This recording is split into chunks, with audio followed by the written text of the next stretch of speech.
I want you to imagine a time traveler. Like, let's say we pluck someone right out of the 14th century, right in the middle of the Middle Ages, and we just drop them into the 17th century. Okay, wow. That is a massive jump. You're talking about 300 years of human history Yeah. just skipped in an absolute instant. Right. And, they would definitely notice some changes in how the people around them were talking. I mean, linguists call this period the Great Vowel Shift, which was was a massive historical phase where English vowels literally changed their physical pronunciation in the mouth. Yeah, but here is the genuinely fascinating part about that. Our time traveler would only barely notice it. Wait, really? After 300 years? Yeah, because a shift happened so gradually over so many countless generations that to someone jumping 3 centuries forward, it might just sound like, I don't know, they wandered into a town with a strange new accent. That's wild. Okay, so now I want you to imagine a completely different time traveler. Let's take someone from the year 1990, just a little over 30 years ago. Drop them into the year 2024, hand them a smartphone, and ask them to read a standard group chat. Oh, they wouldn't just hear a strange accent. They would be completely, hopelessly lost. Exactly. And it's not because they aren't smart, right? It's because over the last 30 years, the internet hasn't just changed our vocabulary. It has fundamentally rewired the architecture of the English language itself. So today, we are going to tear apart the mechanics of the fastest language evolution in human history. And we're going to look at exactly how it dictates the way you communicate every single time you touch a keyboard. Okay, let's unpack this, because if we are looking at the actual mechanics here, how exactly does a language transform its core structure in a single generation? Well, it really comes down to a shift in the fundamental infrastructure of human connection. Historically, language change is glacial because it's tied to physical human movement. Like people literally having to walk or sail to new places. Exactly. You mentioned the Great Vowel Shift, but think about Latin. I mean, Latin slowly evolved into French, Spanish, Italian, and Portuguese over centuries and centuries of slow geographic isolation and cultural drift. Right, or even English absorbing all those French words after the Norman Conquest in 1066. Yes, that required a literal physical invasion and generations of people intermingling. These processes happened so slowly that no single generation ever woke up and realized, oh, the language just morphed around me. But today is different. It is fundamentally different in kind, not just in degree. The internet removed the physical friction of communication. To really understand the speed, we have to look at the sheer scale of the network that we built. Because communication tech always alters language, right? Like the printing press standardizing spelling, or the telephone changing how we talk without visual cues. Exactly, or radio spreading standardized accents. Yeah. But the internet era is mathematically unprecedented. I mean, in 1995, we had approximately 16 million people using the internet globally. By 2024, that number exploded to over 5 billion. 5 billion. That's almost impossible to wrap your head around. It is. We went from a world where most people only wrote when they absolutely had to, formal letters, essays, work documents, to a reality where the average person is authoring thousands of words every single day. And when you suddenly have 5 billion people writing thousands of words a day, they aren't sitting there meticulously plotting out their syntax. No, not at all. They aren't treating text like a formal publication anymore. They are just trying to get a point across at the speed of thought. But the immediate roadblock those early internet users hit was that they suddenly found themselves in this completely alien digital environment. Right. They had no words for what they were doing. Exactly. They were engaging in entirely new behaviors and experiencing concepts that literally did not have words yet. So to communicate at the speed of this new network, they kind of had to build the tracks while the train was running. Which triggered an absolute global vocabulary explosion. Before the internet, new words entered English through those slow physical processes we talked about, trade routes, immigration, that sort of thing. A new word could take decades to hit the dictionary. And now? Now, a single user on a platform can coin a term. And through algorithmic amplification, it reaches millions of people in a matter of hours. That's crazy. It is. And when we look closely at how this new vocabulary was built, we really see two distinct methods.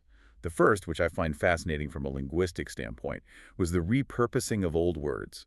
The internet took highly specific, deeply niche terminology and drafted it into this global digital army. The repurposing is incredible to me because it completely strips the original context away. Like, take the word viral. Oh, that's a perfect example. Right. If you were talking about something going viral in 1985, you were an epidemiologist. You were describing the biological mechanics of how a pathogen spreads through a physical population. It was a purely medical term. But then early network theorists and marketers noticed something. Yeah, they saw that information on a digital network spreads using the exact same mathematical models as a biological virus. It jumps from node to node, infecting a network. So the word just jumped contexts. Completely. Now, going viral is standard, everyday English. You can have a viral marketing campaign, a viral dance trend, and it has absolutely nothing to do with being physically sick.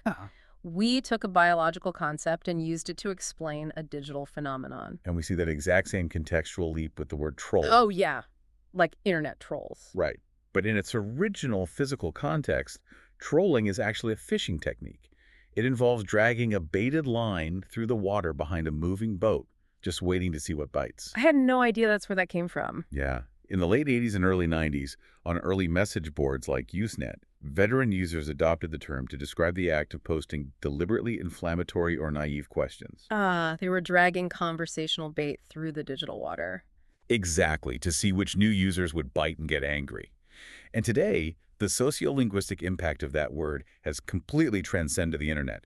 We use it broadly to describe anyone who deliberately provokes or antagonizes, whether they're in a comment section, a political debate, or a boardroom. That makes so much sense. And then, we have to talk about meme, which is arguably the most profound example of this. Oh, definitely. Because the word meme was coined in 1976 by the evolutionary biologist Richard Dawkins in his book, The Selfish Gene. He was trying to describe a unit of cultural information like a melody or a fashion trend that spreads from mind to mind, mutating to survive, almost exactly like a biological gene. It was a highly academic, theoretical concept. Right. But the internet didn't just adopt the word. It physically built the environment that Dawkins was theorizing about. The architecture of the internet, with its retweet buttons and share functions, it is literally a machine built to replicate and mutate cultural information. That's such a great way to put it. And today, billions of people use the word meme fluently, and I guarantee the vast majority of them have never read a single page of Richard Dawkins. It's a perfect example of how digital environments democratize academic concepts. Another brilliant case study in repurposing is spam. Oh, like the canned meat. Yes, exactly. The term originates from a classic Monty Python comedy sketch from 1970, where these Vikings in a cafe incessantly sing about spam. Their singing gets louder and louder, completely drowning out all other legitimate conversation in the room. Wait, that is where email spam comes from. It is. In the early days of multi-user dungeons and early email, malicious users figured out how to flood the system with repetitive messages. Early users adopted the term spam because this bulk messaging drowned out legitimate communication the exact same way the Vikings drowned out the cafe dialogue. That is hilarious. It is historically remarkable that a British comedy sketch from the 1970s dictated the foundational terminology for 21st century digital infrastructure. It really is. But, simply dragging old words into this new arena wasn't always enough. Right, because the tech was moving so fast. Exactly. It forced us into psychological states and social situations that previously did not exist at all. We needed brand new concepts. Like phishing, spelled with a PH. This highly specific form of digital fraud where criminals impersonate organizations to steal credentials. Right, and that PH spelling isn't a typo. No, it's a deliberate historical homage to the 1970s hacker culture of phone phreaking, where people manipulated analog phone networks. It describes a crime that requires asynchronous digital communication. It was literally impossible before the internet, so it needed a newly minted word. And beyond the criminal elements, consider the fundamental social concepts that had to be named. Take the verb unfriend. Oh, man. Yeah. Before social networks mapped our relationships onto digital grids, friendship wasn't a binary toggleable state. You couldn't just click a switch and instantly mathematically dissolve a connection with someone. Right, friendships just faded away naturally or ended in a fight. Exactly.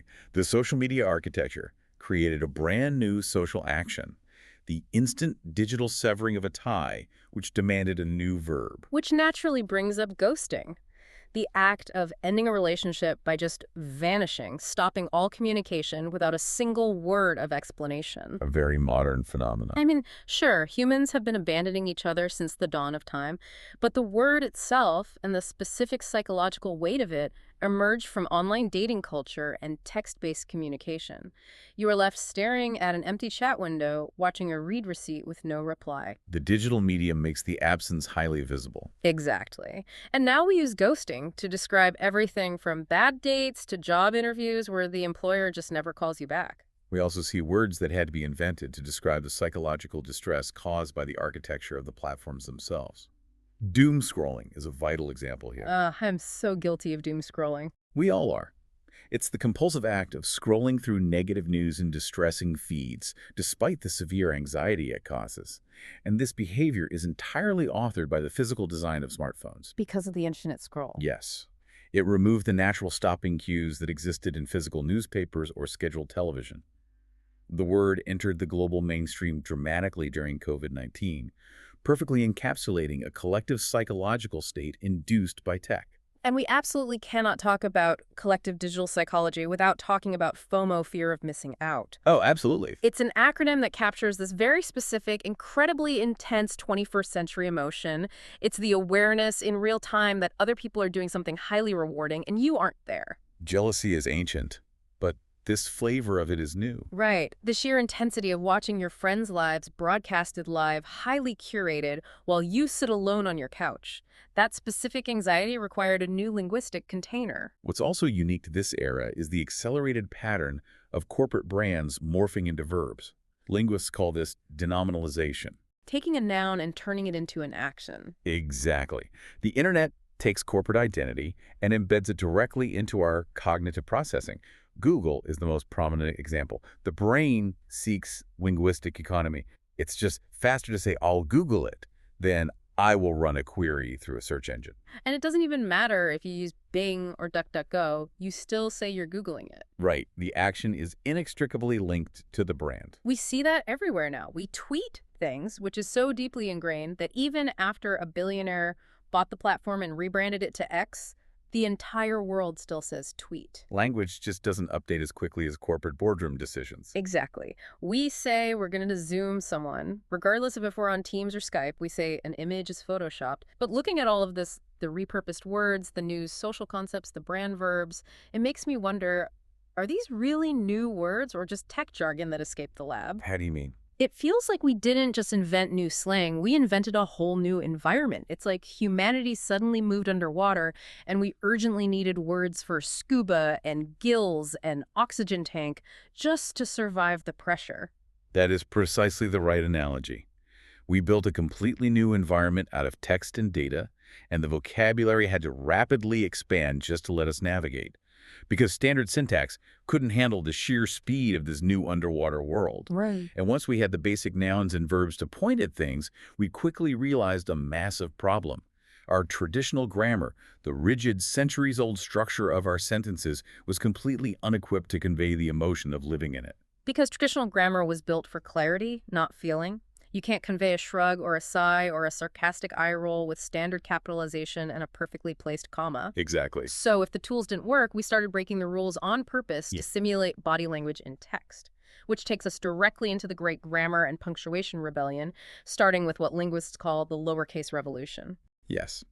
In traditional English, capitalization rules are ironclad. First word of the sentence, proper nouns, the pronoun I, all capitalized. But online, typing entirely in lowercase has become a highly deliberate aesthetic. Why did that happen? Well, historically, capitalization was standardized with the printing press to help visually organize dense blocks of text. Uppercase letters acted as visual signposts for the reader's eye. But on the internet, text is already visually organized. Exactly. A text message sits inside a colored bubble with a timestamp and a name. The structural need for capitalization is vastly reduced, and because it's no longer strictly necessary, it's been freed up to be used as a sociolinguistic tool. So what does typing in lowercase actually signal? In casual messaging, it's a phenomenon known as style shifting. It signals informality and vulnerability. It conveys a relaxed authenticity.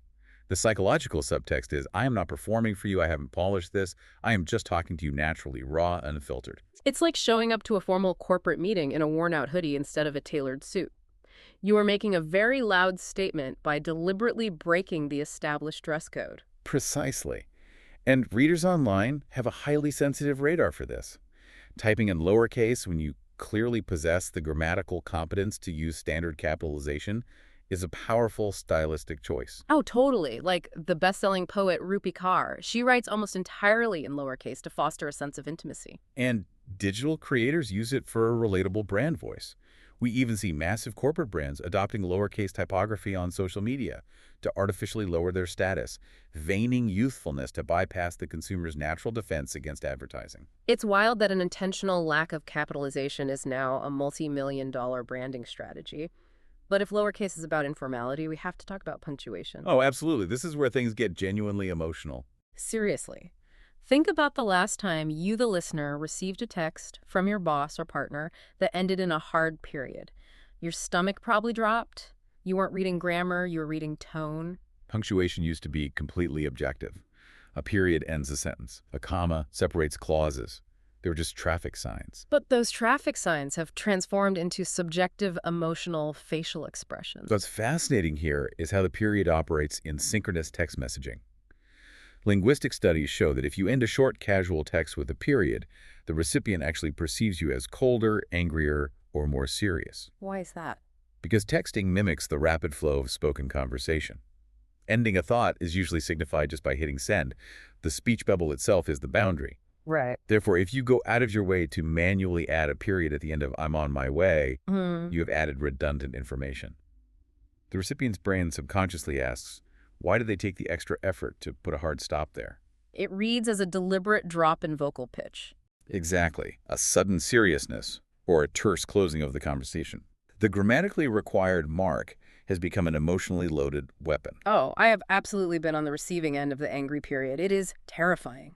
It changes the oxygen in the room. And then there's the ellipsis, those three little dots. Ah, yeah. In classical literature, it just meant omitting a word or a character gently trailing off. Now. It is the ultimate tool for passive aggression in digital spaces. It signals hesitation or profound disappointment. Or emotional withholding. If someone texts me fine, followed by three dots, I know for a factual certainty that things are absolutely not fine.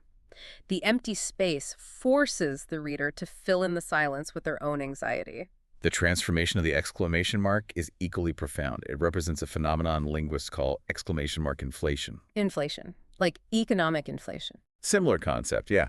Traditional grammar dictates using it sparingly, reserving it for genuine shouting or intense emphasis. But in the vacuum of digital communication, where we can't hear a friendly vocal tone or see a warm smile, the exclamation mark stepped in to fill the void. Right. A single exclamation mark is now the baseline standard for basic professional warmth. Writing thanks with an exclamation mark reads as friendly.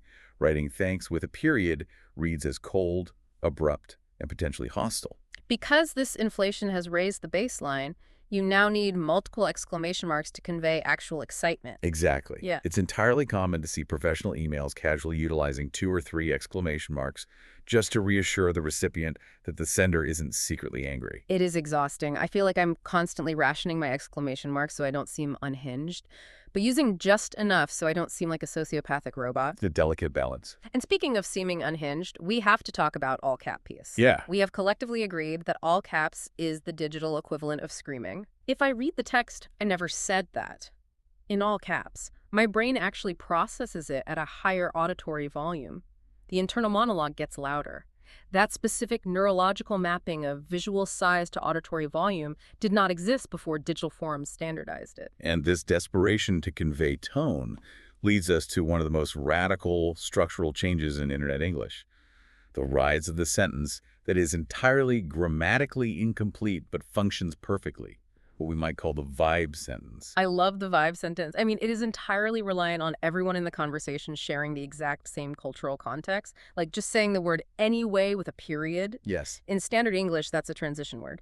But online, if you post anyway as a full sentence, you are actively ending a train of thought and dismissing an entire unsaid universe of drama, and the reader completely understands the specific flavor of exhaustion. Or starting a sentence with, "not me thinking." Yes. Not me thinking I could fix my own sink. It's a self-aware acknowledgement of doing something foolish. Or consider the standalone phrase, the audacity. Oh, that's a great one, the audacity. Just the noun, no verb, no subject. But the sheer amount of indignation, shock, and judgment packed into those two words is staggering. It works beautifully because the internet built this shared cultural vocabulary. We don't need rigid syntax to fill in the gaps anymore. The shared memes and platform architectures do the heavy lifting for us.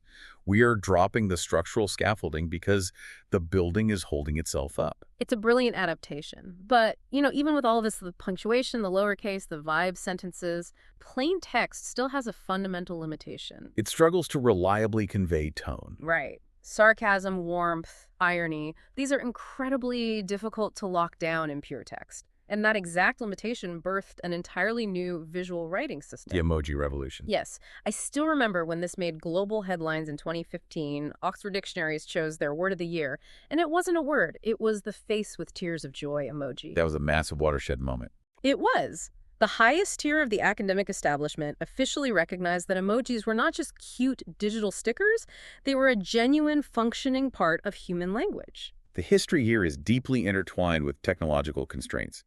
Emojis began in Japan in 1999, designed by Shigetaka Kurita. Because screens were small and data was limited, he needed a way to convey weather and emotions using a tiny 12 by 12 pixel grid. And then Apple added the emoji keyboard to the iPhone in 2010, and it just exploded. Today, the Unicode Consortium, the governing body that standardizes text across the web, has approved over 3,600 distinct pictographs. But their true linguistic value isn't simply replacing words. Their power is performing the pragmatic work that text fails at. This solved the tone problem, because standard English can be dangerously ambiguous. If I text you, "That's great news," am I being sincere because you got a promotion? Or deeply sarcastic because our flight is delayed by 6 hours? Standard text cannot tell you. But if I add a confetti emoji, the sincerity is locked in. If I add the upside-down smiley face, the heavy sarcasm is undeniable. The emoji becomes the physical tone of voice. It's like we realized standard text was a black and white television and emojis were the color dial. Exactly. And because they're so efficient, they've created entirely new communicative acts, like the digital reaction. Right, just double tapping a message. If someone sends a long message detailing dinner plans, sending a single thumbs up or a red heart emoji in response requires 0 words. Yet it's a complete communication. It confirms receipt, conveys an emotional stance, and politely closes the interaction. Linguistic efficiency at its peak and the irony signaling, like that upside-down smiley face, is a masterpiece. It encapsulates passive aggression, resigned acceptance, or this highly specific flavor of internet irony that would take me 3 paragraphs to explain in words. It's a remarkably dense information. Right. If I tweet, "My basement is flooding and the plumber isn't coming until tomorrow," and I cap it with the upside-down smiley face, I'm signaling everything is objectively awful, but I am choosing to laugh at the absurdity instead of screaming. One single character. This profound complexity is exactly why linguists are intensely debating the structural grammar of emojis, because they are not just thrown in randomly like confetti. Their spatial placement matters immensely. How so? Well, an emoji placed at the absolute end of a sentence functions pragmatically like emotional punctuation. It colors the entire preceding thought.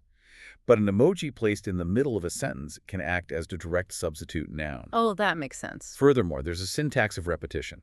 Repetition signals intensity. 1 fire emoji means something is good. 3 fire emojis mean it is exceptional.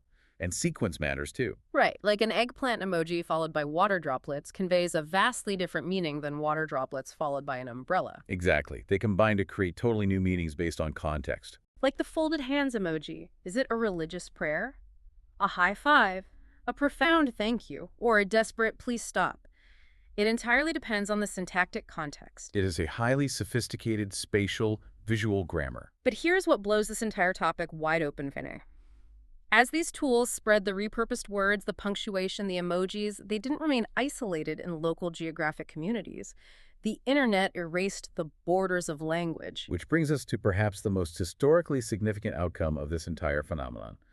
How the internet essentially created a new global dialect, a true digital lingua franca. And what's structurally wild is that it isn't formal British English or standard American English. It's a unique hybrid. Right. You can have a gaming lobby containing a Japanese teenager in Tokyo, a Brazilian university student in São Paulo, and a Swedish programmer in Stockholm. None of them grew up speaking English natively, yet they're all utilizing the exact same shared dialect. The same slang, acronyms, and ironic tone. It's genuinely unprecedented. And a massive part of fluency in this dialect requires what we might call meme literacy. Yes, because memes have become a rigid language format of their own. To understand the linguistic mechanism of a meme, you have to realize the meaning is not contained in the text alone. The meaning is conveyed through the tension and contrast between the original understood visual format and the new text layered over it. Like the boyfriend looking back at another girl while his girlfriend looks disgusted. Exactly. If you know that template, the meaning of the new text is instant and profound. If you don't know the template, the communication is completely opaque. You could speak textbook perfect English, have a massive vocabulary, and still be hopelessly lost because you lack the cultural competence. Grammatical literacy versus cultural competence. Right. But if we're tracking the actual engines driving this global vocabulary, we have to talk about African American Vernacular English, or AAVE. This is undeniably one of the most significant and, frankly, most routinely underdiscussed engines driving modern Internet English. Because AAVE isn't just a collection of slang, right? It's not at all. It is a fully formed, rule-governed linguistic system with its own distinct grammar, vocabulary, and phonology. Historically, it's always been a major driver of innovation in American English, think jazz culture in the 20s or hip-hop over the last 40 years. But today, because of social media, that linguistic influence has moved straight to the absolute center of global internet culture. We can see this just by looking at the mainstream vocabulary. Exactly. Terms that originated specifically in Black communities and AAVE are now global mainstays. Words like shade, as in throwing shade, tea, meaning gossip, slay, which originated in Black drag and ballroom culture. The phrase no cap, meaning you're telling the truth. Right, bet, as an agreement. The structural phrase, it's giving, to describe a vibe. Even Stan, it traces back to the Eminem song, but it was deeply cultivated by Black digital fan communities long before it became the dictionary term for an obsessive fan. And we must look at the mechanics of why this specific dialect became so dominant online. The grammar of AAVE is highly efficient. For instance, the habitual be, saying he be working instead of he is working, conveys a complex ongoing state of action in fewer words. Which is perfect for the internet. Exactly. Or the zero copula, which is dropping the verb to be in sentences like you crazy. It's structurally built for speed and high context communication. So AAVE naturally possessed the exact efficiencies the digital environment demanded. Yes. However, the sociolinguistic sources note that the dynamics of how this language spreads are highly complex. What we observe online is the rapid extraction of AAVE innovations from their original cultural context. Right, these words spread virally through algorithms, and suddenly teenagers in Europe and suburban influencers are using them fluently. But the tension is that those global users often have absolutely no idea where the structures actually came from, They just call it Gen Z slang or TikTok speak. completely failing to acknowledge the historical roots. The research highlights this stark reality. Massive mainstream adoption of the vocabulary, combined with the fact that actual native AAVE speakers often still face severe marginalization and professional penalties in formal contexts for using their own native dialect. It's a profound dynamic of cultural influence intersecting with systemic extraction. Precisely. And when a massive corporate entity tries to use AAVE to sell a product, it often triggers this uncanny valley effect. The pragmatic markers don't match the institutional identity. Like when a multinational bank tweets, "Bestie, it's giving high interest rates." It feels deeply wrong and causes public backlash because it's a transparently artificial co-opting of a cultural dialect. Which really makes me think about the wider implications. We have this highly casual, culturally blended, emoji-laced, lowercase global dialect. So what does this all mean for the real world? Because the boundary between digital and physical has collapsed. Right. We don't spend 8 hours in this hyper-casual digital dialect and then transform back into Victorian aristocrats when we walk into the office. It bleeds over. It fundamentally alters professional communication. Linguists call this the flattening of the informality gradient. Before the internet, written English was almost exclusively formal. Letters, news, books, heavily edited and rigid. Casual language lived almost entirely in the spoken realm. The spoken word was casual, the written word was formal. But the internet completely destroyed that boundary. Because now we write casually, thousands of times a day. We text while walking, we post from the couch. The overwhelming volume of informal writing has completely murdered this stiff, formal email. Think about it. 20 years ago, a standard business email started with Dear Mr. Surname and ended with Yours faithfully. Now, if I get an email starting with Dear Mr. Surname, my immediate psychological reaction is panic. I assume I'm being audited or fired. That is the informality gradient at work. The formal register has been replaced by hi first name and thanks, and it goes beyond emails. Even academic writing is rapidly loosening its rules. Contractions are becoming acceptable. First-person perspectives are allowed. And it all ties into this massive cultural shift toward the authenticity economy. Being overly polished and using formal corporate jargon just doesn't sound professional to the modern ear anymore. It reads as cold and untrustworthy. Being casual reads as honest. The authenticity premium heavily rewards the informal register. It acts as a signal of humanity, making the communicator seem relatable and vulnerable. Okay, but I want to push back on this a bit, because if everyone on LinkedIn is performing this exact vulnerability, writing structurally casual, lowercase posts with emojis to build their personal brand, hasn't informality just become its own calculated corporate strategy? That is the central paradox. You are entirely correct. Brands and professionals are actively weaponizing casual registers to manufacture trust. Like a fast food brand tweeting a lowercase self-deprecating joke. That's not human vulnerability. That's a PR team simulating internet English to hack our emotional response. We are seeing the corporatization of casualness. So with all these traditional rules being broken and adapted, it begs the ultimate question, are we destroying the English language or upgrading it? Let's look at the critics' concerns first, because they are neurologically grounded. The most significant argument is about attention and cognitive depth. Right, because internet text is short form. Tweets, captions. Yes. The fear is neuroplasticity. If rapid, truncated style becomes our primary mode of engagement, we may actively lose the cognitive capacity for sustained, complex expression. If I only express thoughts in 280 character bursts, I lose the ability to craft a multi-layered argument. And then there's the standard erosion argument, the fear that moving at internet speed ruins our fundamental spelling and grammar habits. There is also a valid concern regarding vocabulary narrowing. Algorithms inherently favor simple, universal words to maximize reach. Critics argue this reduces our daily exposure to complex, nuanced vocabulary. Plus the lost art of the personal letter. We don't write long, considered letters anymore. But the defenders of internet English have powerful counterarguments. First, volume. Yes, we aren't writing parchment letters. But before the internet, most humans barely wrote anything once they left school. Now billions of people are writing every single day. The sheer volume of global literacy is a massive triumph. And historically, every generation thinks their language is dying. Ancient Greek scholars complained the youth were ruining the language, but it never dies. It just adapts. And look at the new expressiveness we gained. Emojis, vibe sentences, we expanded the toolkit to communicate deep emotion digitally. Plus, the democratization of publishing. We don't need gatekeepers to approve our words anymore. Anyone can contribute to the evolution of the language. Which leads to the honest middle ground. English is both enriched and impoverished. We gain diversity and new tools, but we must consciously cultivate the fading skills of formal composition because our daily environment no longer demands them. Both forms exist and both matter. And that brings us to the ultimate takeaway for you, the listener.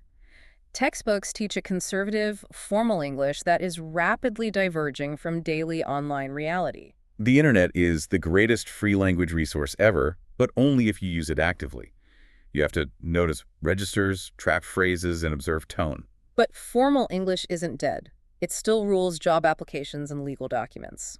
The true master skill for the 21st century is code switching. Fluency is no longer just knowing the words, it's knowing the room. Exactly. You have to be able to write, I wanted to circle back on the Q3 deliverables in a formal email, and then immediately drop, honestly, the meeting could have been an email, with a skull emoji in the group chat. Seamlessly gliding between the boardroom and the group chat. That is the key.